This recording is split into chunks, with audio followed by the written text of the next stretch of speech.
What is happening? Coming back at you with another knife video. I've done a couple sharpening videos lately, so I want to do back to some knife reviews, and this is a first impressions. I just got this in the mail.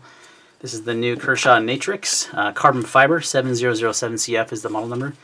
This one is unique in the Natrix line, not only because of the carbon fiber, but because it is a not an assisted open. Excuse me. That is the key difference. Is it's not assisted. It's on KVT bearings. I believe it's the first one in the Natrix line to be on KVT bearings. It's the first Natrix I've been interested in. I like the carbon fiber. I like the fact that it is it's on KVT bearings, not on assisted opening. So it was the first one I bought, and I've always loved this design. Going back to the 777, I had a few of those. Super expensive but amazing knives, and I've always loved that subframe lock. I like what they've done with the deep carry clip, so this one was kind of a no-brainer. When I saw it was coming out soon in the carbon fiber and G10 with the KVT system, I had to get it. $42 I believe is what I paid for it from Blade HQ, and it is smooth out of the box. I like the feel of it. It feels like a more, I don't want to say a premium knife, but a nicer than a normal Kershaw. But I noticed that with the Atmos too. I really like this knife quite a bit. I've been carrying that one for about a week plus now. It's one of my primary carry knives, using it quite often. It's still sharp from when I sharpened it on that, when I did the video on the cut test. Dropped it. It's super sharp still, hasn't lost its edge. So I'm convinced that 8CR13 is not that bad of a steel, especially when you put a good 15-degree bevel on it, polish it up a little bit, and it will last quite a bit longer. It extends the cutting life dramatically. So first impressions of the Natrix are very good. It is slim. One thing I really like, I like slim knives. I don't like them too thick. They got to be less than a ½ inch thick for me. Just a personal preference thing. And this one's definitely under ½ an inch. It is 0.42. It's barely over 0.4 inches thick. So it's very slim and slender. It is a little bit wider in the pocket. It's going to be over an inch, 1.4 inches. But I don't mind that. A lot of that has to do with this modified Warncliffe sheep's foot type blade it has. It does have like a gray, I think they call it like a titanium type coating. I can't remember exactly what they call this guy. It's not DLC, I don't believe. Looking at the sharpening job though, see, this is where the issue lies. This is where these knives are only $40 for a reason, because first of all, this bevel is pretty bad, just like the Atmos. See how it kicks this heel up way too high here on the heel, the edge there by the sharpening choil. This side's not too bad. It's pretty uniform. This side, it definitely isn't. You can see right there. I don't know if you can see on this, if the light's going to pick it up, but it's uneven on this side. And then I was looking at this swedge and how the swedge runs down the knife, and it's not even on both sides. Pretty close, but you can see, well, actually, yeah, I would say it's a little deeper on this side than this, but $40 knife. It's not like it's a $300 knife, and I'm finding this because that's happened before, Benchmade, and it's not. That's not happy. You're not happy about that. For $42, you can't complain because it's a cheap knife. Carbon fiber is the same that's used on the Atmos. It's a cheaper carbon fiber, but it looks good.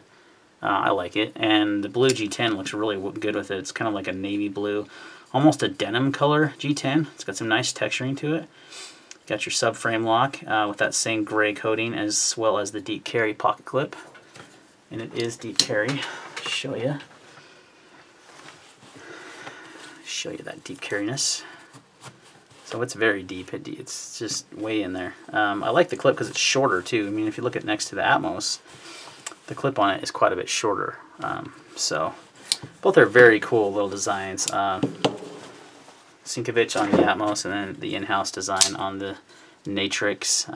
So very stoked on this one. They have the D2 copper model coming out, which I believe is going to be smaller, and I don't know if I like that because this is like about perfect. I mean, it fits my hand perfectly. Let's do some size comparisons for you. There's the Atmos again, smaller knife. Let's do the Benchmade 940. That's a very commonly known knife, so you can see it's in between those two. It's bigger than the Atmos, but smaller than the 940 as far as handle length is concerned. And my pretty much favorite EDC knife lately, the Nice Rectifier. It's going to be about the same size, maybe a little bigger. So you're probably a 3 1/4 inch blade on this one. I haven't looked up specs on it or anything yet.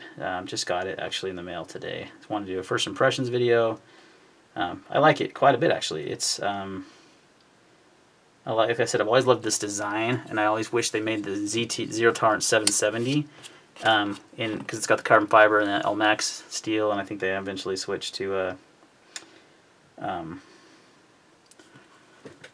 S35 probably, but the Natrix is kind of the continuation of that, but I wish they would have done the 770 on KVT. I've always said that. That would be such a perfect knife if they put it on KVT. Hopefully they listen. They've listened better. I mean, this is a great example where they have actually listened and they've taken the assisted opening out of this knife. There's just like literally no need for it. With KVT, it's just a fast, smooth, responsive flipper. They've got the detent.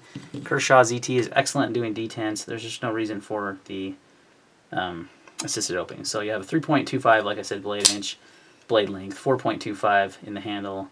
Over length is 7.5. And you have a weight of, well, 2.9, but that, let's see here. I always like to check on my scale. It feels very light, like sub 3 ounces. No.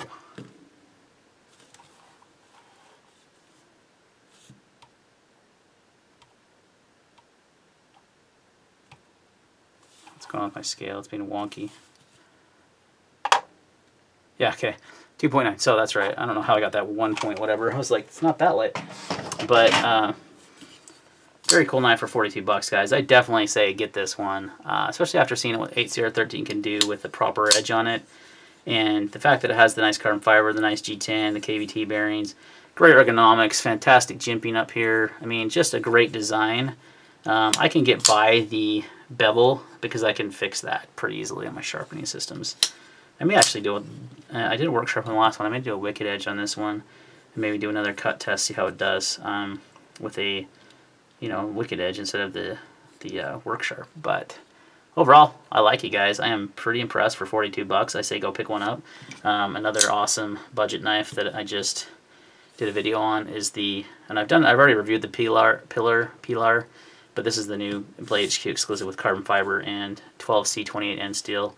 Just did the sharpening video on this one, and loving this one too. So here's 3 budget knives that would cost you, I mean, that one was 40, that one was 40, and this one was like 30. So a little over 100 bucks, and you can get these 3 excellent EDC knives. So it's not always about the super steels. It's not always about titanium frame locks and stuff of that nature. It's nice to see these budget models really stepping up their game, especially Kershaw, and making me, who's usually going to gravitate towards this titanium frame lock over, or like maybe this Best Tech Knives Emperor Mini prototype that I'll be doing a video on soon. Loving that one. This is the Wii. Oh man, I forgot the model number on this one. I am drawing a flippin' blank. 80 something or other. I just got this one in too, and it's excellent as well. It has M390 blade still.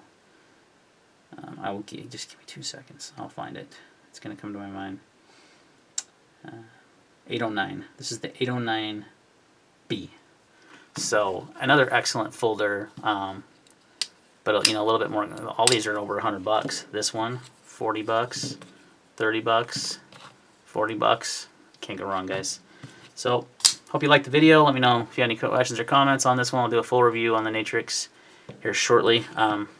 Thanks for watching, and we'll see you in the next video.